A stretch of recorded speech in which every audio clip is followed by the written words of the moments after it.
Hello বন্ধুরা, Chitra food হাউসে সকলকে আবারও অনেক অনেক স্বাগত।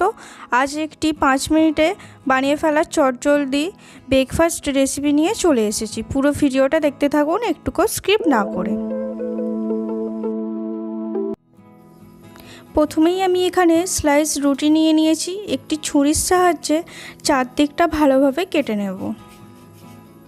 যারা আমার চ্যানেলটি সাবস্ক্রাইব করেছেন তাদেরকে অসংখ্য ধন্যবাদ, আর যারা এখনও পর্যন্ত চ্যানেলটি সাবস্ক্রাইব করেননি তারা চ্যানেলটি সাবস্ক্রাইব করে পাশে থাকা বেল আইকনটা ক্লিক করে দেবেন, যাতে সমস্ত ভিডিও আপনার ফোনে নোটিফিকেশান যায়। আর আজকের ভিডিওটা কেমন লাগলো অবশ্যই কমেন্ট করে জানাতে ভুলবেন না। আগের ভিডিও একটু সাউন্ডের প্রবলেম হয়েছিল, যদি এই ভিডিও কোনো প্রবলেম থাকে অবশ্যই কমেন্ট করে জানাবেন। পাউরুটিগুলো এখানে কাটা হয়ে গেছে। এবার আমি এখানে দুটো ডিম নিয়ে নিয়েছি, ডিমটা ফাটিয়ে নেব।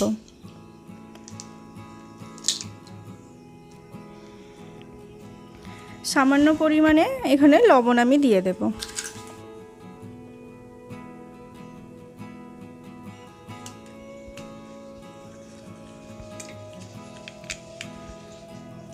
ভিডিওটা ভালো লাগলে অবশ্যই লাইক করবেন, আর যারা এখনও পর্যন্ত চ্যানেলটি সাবস্ক্রাইব করেননি তারা সাবস্ক্রাইব করবেন এবং কেমন লাগলো অবশ্যই কমেন্ট করে জানাবেন। এবার আমি কিছুটা পরিমাণে লিকুইড দুধ এর মধ্যে দিয়ে দেব, দিয়ে ভালো করে মিশিয়ে নিতে হবে।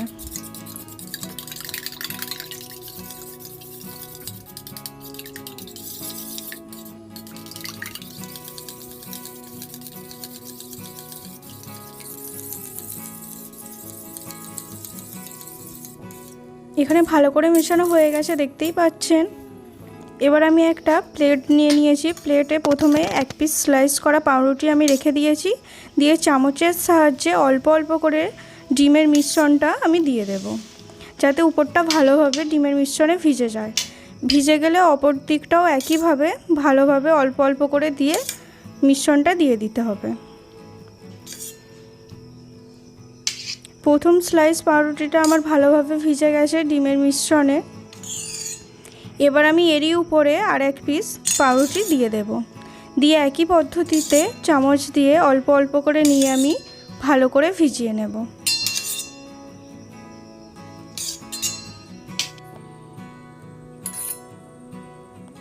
দিয়ে আমি আবারও একটা পাউরুটির স্লাইস উপর থেকে দিয়ে দেব, দিয়ে আবারও চামচের সাহায্যে ভালো করে মিশিয়ে নেব।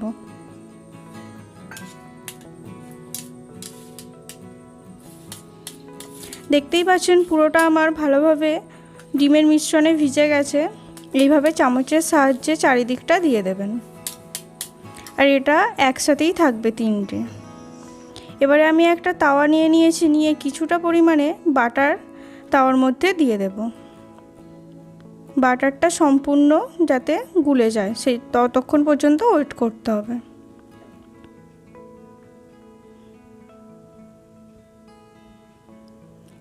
এবার আমি এখানে একটা খুন্তি নিয়েছি, আস্তে করে এটা দিতে হবে যাতে না ছেড়ে যায়।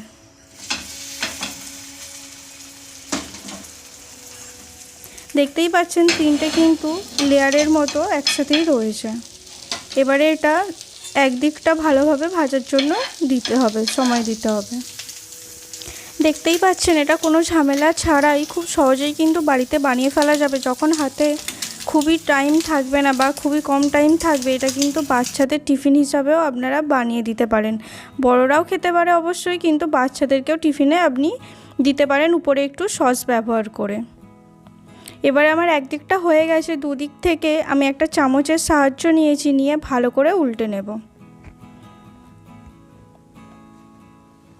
এইভাবে অপোজিট দিকটাও আমি ভালো করে ভেজে নেব। এবারে ধারগুলোও চামচের সাহায্যে আমি ভালো করে ভেজে নেব, যাতে চারদিকটাই ভালো করে ভাজা হয়। এভাবে গোটাটা ঘুরিয়ে ঘুরিয়ে ভালো করে ভেজে নিতে হবে। আমার আগের রেসিপি চিলি ফুলকপিতে আপনারা অনেকেই কমেন্ট করেছেন, সেজন্য অসংখ্য ধন্যবাদ। এভাবেই আপনারা পাশে থাকবেন, যাতে আমি আগামী দিনে আরও এগিয়ে যেতে পারি, এবং আরও অন্য কোনো ভিডিও দেখতে চাইলে অবশ্যই কমেন্ট করে জানাবেন। এইভাবে চারদিকটা ভালো করে ভেজে নিতে হবে। এটা খুবই কম সময়ের মধ্যে তৈরি হয়ে যায়। দেখতেই পাচ্ছেন হয়েই এসেছে। আমার চটজলদি ব্রেকফাস্ট রেসিপি একদম রেডি। এবার আমি নামিয়ে নেব। এর আমি ছুরির সাহায্যে কেটে দেখাবো যে মাঝখানটা কতটা নরম।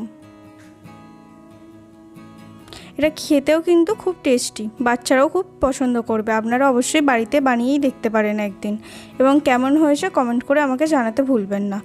পুরো ভিডিওটা দেখার জন্য অসংখ্য ধন্যবাদ। দেখা হচ্ছে পরের অন্য কোনো ভিডিওয়ে।